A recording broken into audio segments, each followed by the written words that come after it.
It's official. Let's start our class. Welcome to everybody who's here. Welcome to all of you online. We're studying John's Gospel.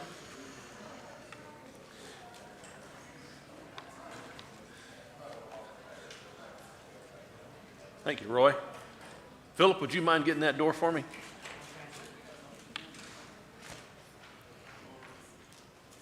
We're in chapters 13 and 14 this week.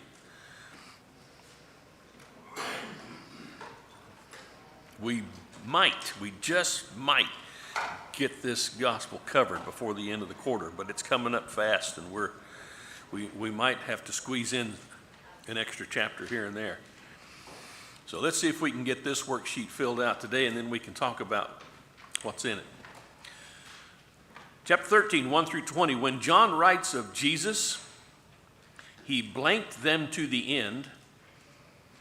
Is he talking about a blank Jesus had or something he blanked? And the only blank you can positively know is the first one. The other two are me speculating. So, it says of Jesus that he did something regarding his apostles to the end. What was that? He loved them. He loved them to the end. So let's talk about what that might mean. Are we talking about and I would put a feeling, are we talking about a feeling that he had or something he did? He loved them to the end. First of all, is love simply a feeling? And you would have to know what word is there, because there are different words in Greek for love, and sometimes those words are translated with the same English word. But this word's agape. Is agape a feeling? And the answer to that is no. Agape is not a feeling. Agape is a decision. And so when it says he loved them to the end, it's interesting what he's about to do. Do you know what he's about to do? Have you read this chapter? He's going to serve them in a very special way, and in so doing, teach them to serve one another. And as I'm reading this, I'm thinking, well, that is showing love. He's continuing to teach them. What's he coming down to? Very shortly, he's going to be arrested, and he's going to be crucified. That will be the end, so to speak. But right down to the end, he is showing them love. He's continuing to teach them and train them and look out for their needs, because he knows he's about to leave, and he wants to prepare them as best he can for his departure. So that's what I think this statement is all about. Any dissension on that? Any disagreement? Or are you all going to say, yep, Marty, you're really smart, you got that right? Well, you might not go that far, but... No, not that far. Okay, Robert says no. Not going to disagree with the first part, but on the other, that's pushing it. So, all right, Jesus washed the disciples' feet, blank, having eaten the Passover supper with them. And it's a time question after he ate the Passover with them and then he washed their feet. What normally happens, or what would have normally happened according to etiquette? Guests come into your home, you have a servant wash their feet. That's the way it would normally happen. But they've been there, they've eaten the Passover, and now he's doing this. So he's not doing it as a practical thing we would think of regarding washing feet. People wore sandals, open-toed shoes, or sometimes I guess they even went barefooted and they got dirty. And so when they come into a home, there would be a servant to wash their feet. It was a practical thing. It was also hot, so it would make sense that some cool water would refresh you as you come into someone's home. And if you're Martha, you don't want those dirty feet tracking up your house. Dirt floor? Dirt floor, well, maybe flagstones.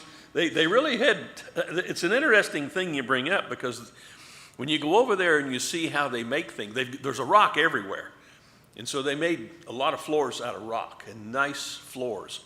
And the artistry that they sometimes used is really awe-inspiring.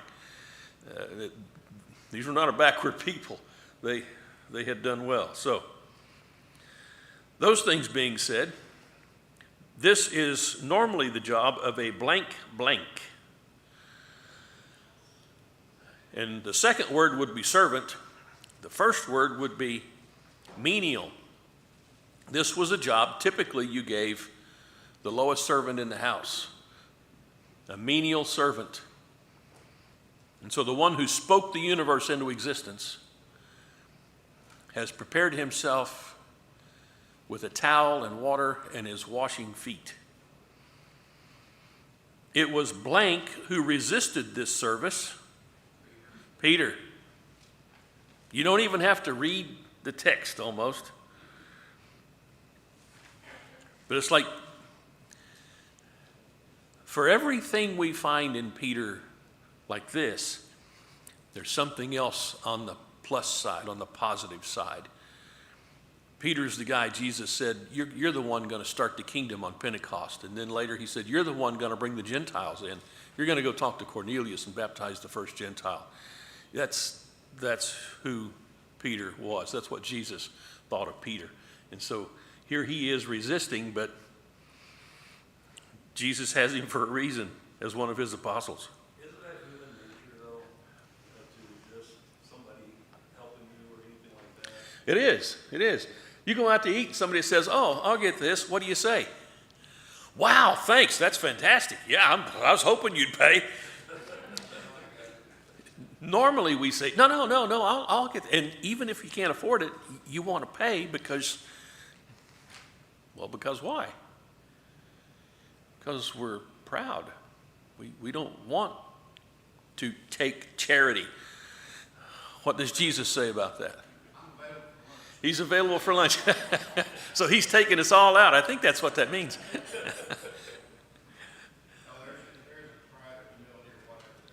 To relinquish the fact that I'll pay for my own meal, but you pay for it. And, you just out of kindness or love, it's nothing that I'm trying to hold over or nothing, but it's something I want to do for you. Right, exactly. Want to do. You can tell when somebody wants to do something for you. And Jesus said it's more blessed to give than to receive. But what has to happen if there's going to be a giver? There has to be a receiver. I have humbled myself, and I will be glad to be a receiver. For anybody who wants to give something, unless it's advice, got plenty of that. No, seriously, think about it. That's a great question, because usually the reason we resist something like that is because we have pride. We don't want somebody who we think is better than us doing something like that. Yes? I remember growing up, I was taught, you need to do things for yourself. You Okay. need to not rely on other people to do this for you. You need to do it yourself, because Yes. that's what a man does.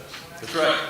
Now, I wasn't taught what women were taught because I wasn't a woman, so I can't speak for that, but I know I was taught that a man doesn't let somebody do something for them because they should be doing it. Exactly. That's the old way, the old school way of doing things. And so we have that in mind. We want to fulfill our obligation as a man, provider, whatever. And so we try to do those kinds of things. And that's not a bad thing. It's just at some point when you see someone wants to do something for you or give you something, you relinquish it, especially if it happens to be God. Do never tell God, oh, you're mistaken, Lord. You shouldn't be giving this to me. What do you expect him to say? Oh, I hadn't thought of that. Yeah, man, you're right. I am in error here. And Peter has done this before. When else did he do it? First time Jesus told him, I'm going to be arrested and crucified, Jesus said, this will never happen. And what did Jesus say to him at that point? He said, get behind me, Satan. You're not thinking about the things of God, but the things of men. So, wow. Peter is the guy that Jesus called Satan. Peter is also the guy who walked on water. Think about that. Don't just get stuck in the rut of looking at your own failures. because that's what the devil wants you to do. Look at the ways you've succeeded. Look at what you've done right. Look at what you've accomplished. Look at the people who show you respect if they are people that you consider upright and righteous. And sometimes look at your enemies. Look at the people who hate you and what kind of people they are. And there are people who hate you. Sad to say, but sometimes it'll tell you more about yourself than your friends can tell you. And that's a good thing. It was Peter who resisted this service, but Jesus told him if he did not wash him, he had blank blank with him. No part. Peter, you have to let me wash you, or else you have no part with me. What question did Jesus ask when he had finished washing their feet? It's right there in the text.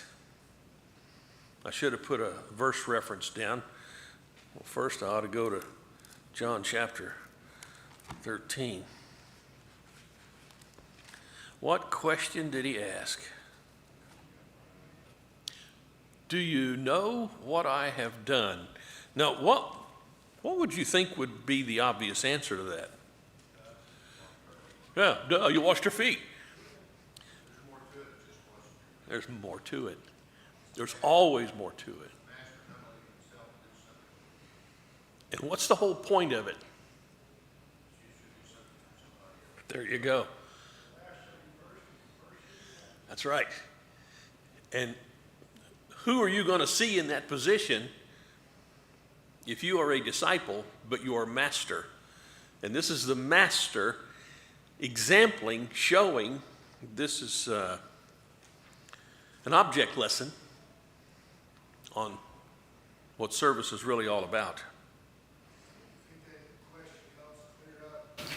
That basically the emphasis is on to serve others. Yes. Because there are people that specifically, when they come together, they wash each other's feet. And so I'm saying, it didn't Right. really mean specifically to do that. That was their custom. The whole point was to serve, whatever their need is. Right, They exactly. needed their feet washed because they were dirty back then, because they were walking through dust and sandals. It served a point. It served a purpose. Today, and I'm not knocking, if anybody wants to do this in a Bible class or in a situation to make a point, I agree with that.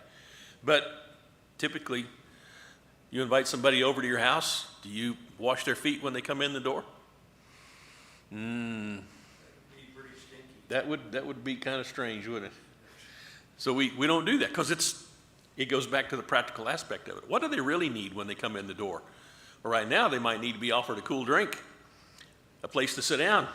Come on in here, sit down. Let's talk. What have you been up to? Be interested in their lives. That's the kind of service when you're showing hospitality somebody might need. You're going down the road and you see a car by the road with trouble. There are a number of things you can do. If you're a lady, I do not recommend you stop. Unless you come out like this. What can I do for you? No, I don't recommend you stop. You can call somebody. You can call the police, say, hey, there's a guy who needs help over here. If you see the situation looks like you would be safe to stop and help, you can stop and help. There are various things you can do. You're in different situations all the time when you see an opportunity for you to make a difference, and that's what Jesus is saying. Serve one another. Serve one another. Help. Yes? You may even pass to take your family home and go back, which I have in the past. And yet somebody else has already helped you or whatever. But the intent was there an example that I wanted to go back and help the person. And here's Christ saying, I'm an example for you to do this. Because I've done this to you, you do it to others. Whether it's washing their feet, or caring for their need, or healing their wounds, or Right. taking them to get treatment, or feeding them. It's still an example. And I found that even if people don't really need help, because in these days people will pull over to make a phone call, you'll stop and ask and they will say, oh, well, thank you for stopping. They appreciate that gesture. And especially on the interstate, because you got to get down to an exit ramp, And you get to the exit ramp and you turn around, you got to go down to another exit ramp where you get back on so you can come back to that person. And by the time I get there, without fail, I don't know if it's ever happened that I've ever done that and it wasn't already somebody there helping. Why? This is Oklahoma. And that's the way it is in Oklahoma. So, Fod? It's gone. It's gone. Oh no. It was profound. It was profound. Now it belongs to the ages. If you think of it, All right. holler fast. What question did Jesus ask? He asked them, do you know what I've done for you? His answer was that he had set them an example of how they were to serve one another. And as Don pointed out, not specifically washing feet, but service, whatever service somebody needs. When you get to Matthew 25 and Jesus has the sheep on the right and the goats on the left, he didn't say you're here because you washed each other's feet. He said you're here because you saw somebody who was hungry and what happened? You fed him. You saw somebody who was thirsty and you gave him a drink. And Bob's remembered what it was, so hurry. Tying it back together with Wednesday night, stopping and helping is building bridges. There you go. You're building a bridge. And as God has always built bridges, we should build bridges. And this is a way to do it. Why would this particular teaching be important at this point?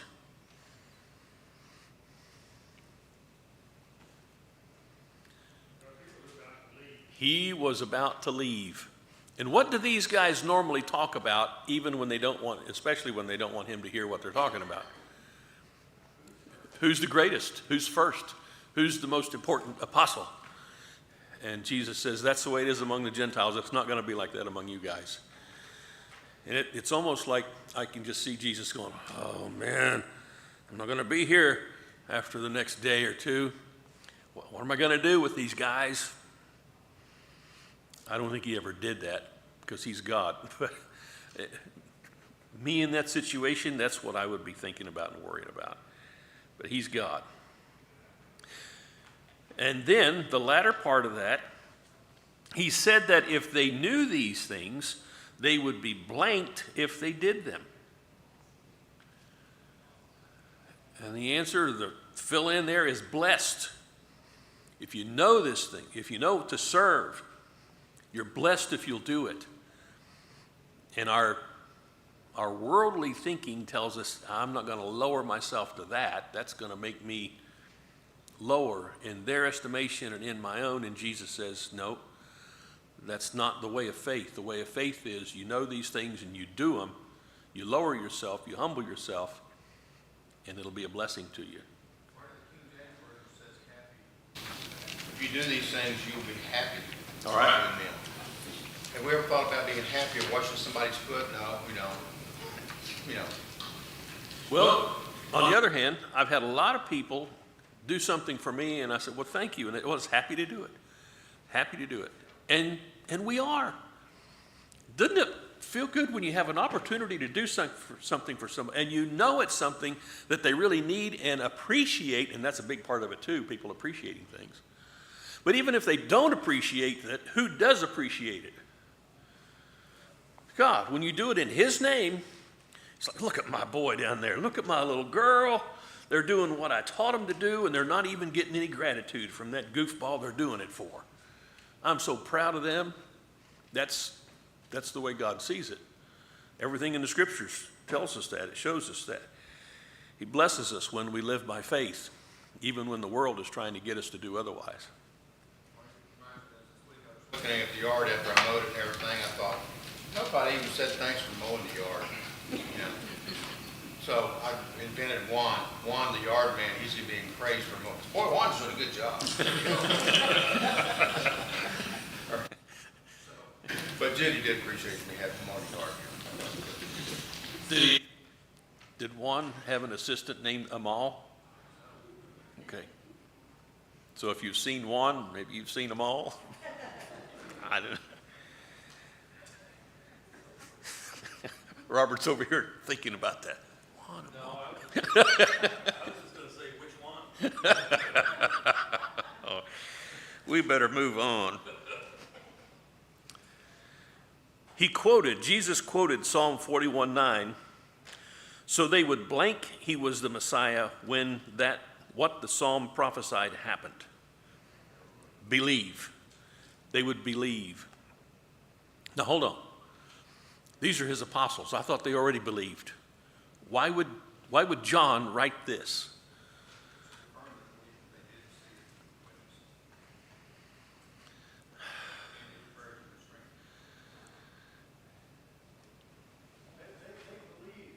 He is. They do not understand why he's here yet. And so when the why he's here changes, this is there so that he can continue to believe that this is what was supposed to happen in the first place. There is a body of evidence, and it's continually being accumulated. Just like when you go to court, and you've got Exhibit A, Exhibit B, Exhibit C. Oh, what if you had 5,000 exhibits that were all evidence for the case you were trying to make? And this is what we find in Jesus. When you get to the end of John's gospel, do you remember what he says? Many other things Jesus did that are not written in the volume of this book. But these things are written, why? So that you might believe. That's chapter 20. And then we get to the end of chapter 21, and he says, if everything was written, the world would not contain the books that would have to be written. Think about that. The evidence that stacks up for the identity of Jesus, and not just for his identity, but his character. And not just his identity and his character, but what he says he wants to do for us. When we get to chapter 14, he's going to say, I'm going to my Father, and in my Father's house are many mansions, dwelling places. And I'm going to prepare what? A place for you. What's that? I know, it's on there. I'm getting ahead of myself. I'm cheating, right? You're not supposed to learn it now. You're supposed to wait and learn it later. Kind of feels like that sometimes, doesn't it? All right, chapter 13, verses 21 to 38. Verses 21 to 30 make it clear that blank was among them when all this happened. Talking about everything previous. Who was there? Judas. Judas was there. He hadn't left at the beginning, and so Jesus washed his feet as well. Jesus taught him the lesson about service. Judas was there. This is also the first time John mentions the disciple whom blank blank Jesus loved. There was a disciple whom Jesus loved. Jesus told Judas to do blank what he was about to do quickly. Now think about that. No word of warning. No coercion. Judas, don't you do this. Jesus says, what you're about to do it quickly. No discouragement. This was going to happen. Judas was going to do it. Judas had set his mind to it. Jesus knew that. This was part of the plan. And Judas was a willing part of the plan. How does all this work out? I'm not exactly sure. But I know Judas was not forced to do what he did. It's just like Pharaoh. Pharaoh was not forced to resist Moses. But he did, and God knew he would, and God used that.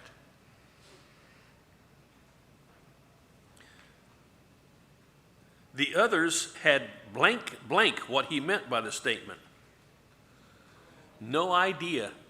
They were clueless. They had no idea what Jesus meant by that statement, which implies they heard him. They heard him tell Jesus, what you're about to do it quickly. You think afterwards these guys sat around, didn't he say something that, yeah, he said, what you're about to do. Do you think he knew? It's like, duh, how many times has he told them up to this point what's going to happen? But Jesus keeps repeating this same idea. I'm telling you now, so when it happens later, you will believe. That's what this is all about, believe.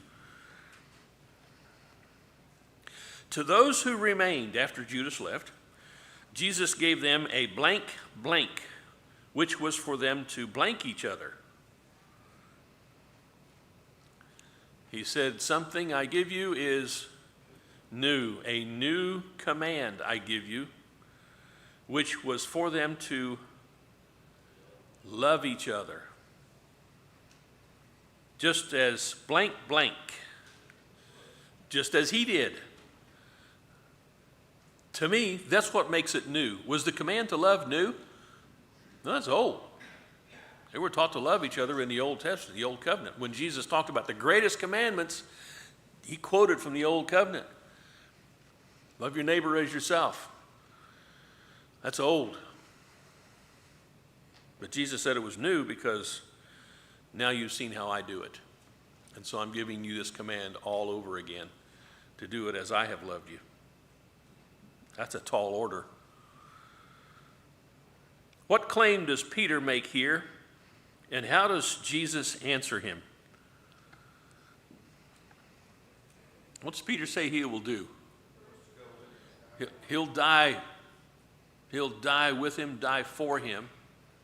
And I believe he was telling the truth at this point. And why? Why would I believe that? What did Peter do in the garden when they came to arrest Jesus? He pulled out his sword, he got into the fight, and Jesus said, put your sword away. And this is the way it works with me too. Probably not you. But I'm good with God as long as he's going along with what I think is his good plan. But when God starts up with some plan I'm not ready for, it's like, wait a minute, I didn't sign up for this. Well, yeah, you did. When you put your faith in me, Jesus would say, you signed up for me to be your Lord. And that's what happened in the garden. Peter was willing to die until he found out, oh, wait a minute, this isn't going down. I don't want to not fight. If I can't fight, well, it's like it threw him off. But it didn't throw him off for long. Where was he at Pentecost? He was up in front of everybody telling about the resurrection. He didn't care what was going to happen to him. Thrown in prison later, persecuted, it didn't matter. He's going to keep telling people about the resurrection, about his Lord, what he'd said and what he'd done. How did Jesus answer Peter when Peter said he would die with him? Yeah. Before you hear that rooster crow, you'll deny me 3 times. 3 times. Man. Chapter 14, 1 through 15. Knowing that chapter divisions are not blank to the text, what would you put there? Inherent, original, I would put the word original. In other words, when John wrote this gospel, he didn't divide it up into chapters and verses. That was done much later. I'm thankful that it was done. It makes it much easier to study and research and find a text. But the original writers did not put chapters and verses in. I just wanted to make you aware. So that means when you see a chapter division, somebody has decided this is where we're going to put the division.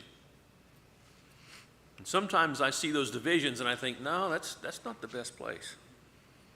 So knowing that chapter divisions are not original to the text, what do Jesus, should be a little possessive mark there with Jesus, what did Jesus' first words here have to do with his last ones in chapter 13? What are his first words in chapter 14? Yeah, don't let your heart be troubled. Well, wait a minute. What does that got to do with chapter 13? Yeah. Denied me 3 times. Peter says, I'll die for you. And Jesus said, no, that's not the way it's going to work. You're going to deny me 3 times before the rooster crows. But don't let your heart be troubled. As if Jesus was saying, and I think he was saying, when you do that, don't let your heart be troubled. Believe in God. Believe also in me. I'm going to prepare a place for you, because in my Father's house are many mansions. So he's saying, look past all this stuff, Peter. Look past what you're about to do. You haven't even done it yet. You're going to regret that so much. Don't you know Peter regretted that for the rest of his life? Denying his Lord, chickening out, turning tail,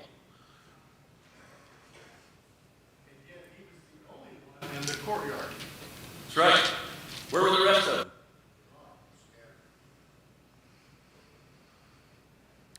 I'm so glad God wrote all this stuff about Peter, because I see him and I see David. I see all the things that David did that were just godless. And I think, wait a minute, that's a man after God's own heart. Well, yeah. Once he was confronted with his sin, he came back. Once Peter was confronted with what he did that was wrong, he came back. It's always about coming back, putting your faith in God. And sometimes it's like that even in a marriage. You have a big fight, falling out, you think, "Arr, arr, arr, arr." That's why I tell young couples, with premarital counseling, don't just commit yourself to that person, commit yourself to the marriage. Because there's going to be times you're going to want to strangle that person.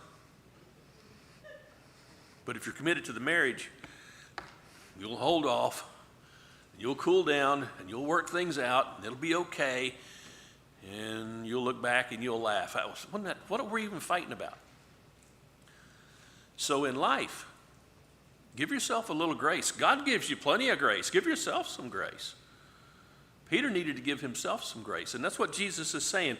Peter, you're going to deny me 3 times, but listen, don't let your heart be troubled. Be of good cheer. I'm going to prepare a place for you. I'm bringing you in. You're one of my homies, as we would say today. Well, maybe not us, but some people would say that today, because that's the word for somebody you want to be with. And Jesus is saying, that's what I want of you. You're going to deny me 3 times. I don't care. I still want you to be with me. Think about what this means. Think about Jesus going into all of the crucifixion, and he knows what Peter's going to do. And the other guys, he's arrested in the garden, and they all flee. So, Peter is the rock, and his church will be built on. well, actually, I believe when Jesus says that, he's talking about the rock of his identity. He is the Christ, and that's the rock on which the church will be built. Now, Jesus said later, well, Paul wrote in Ephesians, that the foundation was Jesus, the chief cornerstone, and that the apostles and prophets and their words are part of that foundation. But the foundation is what we have to stand on. It's basically telling you, Peter, I know the paths that I have for you to take, and you will take them. And we see that he does take them, because they are on preaching at Pentecost and things like that, and everything else is good. So God knows the path we're going to take, even though it may look like it's a hard time now. I've turned my back on you, but I still love you, I still care for you, and I know you will stand up for me. Exactly. And he does. And probably none of the rest of you ever do this, but I do this sometimes. I do a little introspection, and I wonder, how can I even be saved? The things I think about, the things I do, the things I say, how can I be somebody who's going to be in heaven with God? I'm a wretch. But I haven't. That lets you count on Christ crucified and not on your own works, which is dangerous. It's dangerous to count on yourself. If you're not looking at your own sins and realizing where you're falling short, just like Romans 7, continually struggling, and if you're not looking at that, when you look at that enough, sometimes you think, man, how can I be saved? Well, because Christ died. And then you cry out. You're constantly calling on him, saying, I need your mercy. That's what it's all about. I need you. I'm counting on you. I'm trusting in your promises because I'm talking to you about it. That's not a work, what I'm saying. I'm just saying you're conversing, you're introspecting, and boy, the more you see Christ, the more you see his statutes and see who he is, the worse you seem to get. Right. Like, wow, I'm worse than I was, So Yeah. but You remember that story Jesus told about the debtor? He owed a debt he could never repay, and he was forgiven that debt. And what does that guy do? He goes out and finds somebody who owes him a tiny little debt, and he throws him in prison. And so when the one who had forgiven him finds out about it, this ain't going to happen. You come on back here now. And what did Jesus teach in the Sermon on the Mount about prayer? what we call the Lord's Prayer or the model prayer. I'd rather call it the model prayer because he was modeling what prayer, that's what they asked. The only thing he makes any commentary on is when he puts in the prayer about forgiveness. What do you say about forgiveness? Forgive us as we forgive those who have trespassed against us. And then he made commentary about that. That's the only thing in that whole prayer he made any comment. Well, I say whole prayer. It's a very brief prayer. You look at it. You can say it in less than 30 seconds. You don't even have to hurry. But he said, if you don't forgive those who sin against you, neither will your heavenly Father forgive you. So the reason we forgive people is so we'll be forgiven. And don't worry, but don't get this idea in your head, well, if I forgive them, they won't get what's coming to them. No, that's God's. What does God say about that? Vengeance is mine, I will repay. And just because you ask God to forgive doesn't mean he's going to. He's going to take care of it in the best way possible. And you don't have to concern yourself with that. Give it to him. And then, see, it doesn't hold them accountable if you don't forgive them. It holds you accountable. It doesn't set them free if you forgive them. It sets you free. So, as a young man, I struggled with guilt a lot. And so, in going through seeing a therapist and stuff when I was very younger, they really talked to me about my faith. And so something that helps me as a logical brain person, that I see things very linear in that way, is a few things. One is that if I believe one thing of the Bible, I believe all things of the Bible. So faith, you have faith in one thing, you have faith in all things that it says. And so getting hung up on guilt, Right. if I believe that Jesus came to die for my sins, and the guilt is what's tripping me up right now, then I can't not believe, or I can't believe Jesus died for my sins if I have guilt for those sins. Exactly. Not saying that I can't feel guilty and be repentant, because those are things I also believe, and I have to do those things. Right. So that was the first thing. And then whenever I hit that wall of, but I can't forgive myself, that question was posed to me, which I don't know if the counselor was religious at all, but it's really always helped me reconcile. I go back to this is in my early 20s. It really helped me reconcile some things. Am I more powerful than God? No. But I believe in God, because I believe that he's more powerful than me. Right. So if I believe that God will forgive me, why can't I forgive myself? And so that's always helped me in life, that when I start getting stuck in the rut, and I keep talking about it, it's just, you get in this cycle of like self-doubt and anger at yourself, and I'm not worthy, which it's fine to believe that you're not worthy. It's always, what you said, is just the strive, continually working towards a goal. It's always helped me out to just rationalize it that way, that if I'm putting even a small faith into God to deliver me, then it's got to be, it's all or nothing. Right. And you keep coming back. You say, what you said about worthiness, we're not worthy. That's the whole point. If we were worthy, Jesus would have come and said, now for you guys that don't need this, don't worry about it, but I'm going to die for the sinful people. And oh, okay. Well, that's not me. I'm not. Oh, yes, it is you. You're not worthy. You've never been worthy. You can't be worthy. But what is it about us? It comes back to that pride idea. I should be able to be worthy. No. Shut up. You can't. Stop thinking like that. It's like Jesus is saying, you're going to do all these things, but I'm telling you, don't let your heart be troubled. But Jesus, I feel better if I let my heart be troubled. Isn't that the crazy way we think, though? If I'll take on the guilt, I'll feel better. It's so relieving to have guilt because I know I'm facing what's wrong. No, shut up. You're an idiot. You need to have faith. Okay. Well, doesn't that feel kind of arrogant to say, I'm free in Christ. I don't have to face my sins. I'm righteous. But it's the truth. It's the truth. Just remember, you're not righteous because you're righteous. You're righteous because he's put his righteousness on you, and that's what he wants you to have. Don? A lot of A lot of things I trust in His promises, and it's a confession of sin and talking to God, being completely open and honest. I love the tax collector, be merciful to me, a sinner, when you read that thing. But there's one that's not a promise, but it's a command to us, and you mentioned it, and I want to bring that up. It says if you forgive others, He won't forgive you if you don't forgive others. You think, wow. And it says from the heart. It doesn't talk about, what you do. It talks about from the heart. I'm thinking, wow, I fall short of that too. It's like I still. And so what I like about it is it says, when He says, I want you to go forgive 70 times 7. Now, we know that doesn't mean whatever that equals. 490. Whatever, okay, you already figured that out. That we can stop at 490. It doesn't mean that. It means continually. Well, if that's what He, 52. so if that's what He told me to do, Yeah. who is He? Then Right. He must be doing it too. Would He be a hypocrite if He didn't?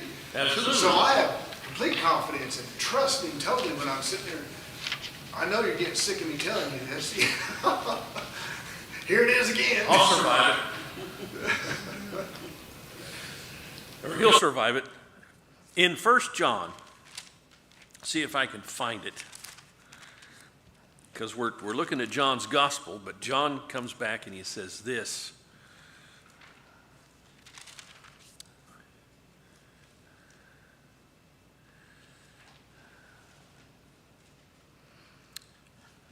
I'm looking for the passage that talks about if our heart condemn us.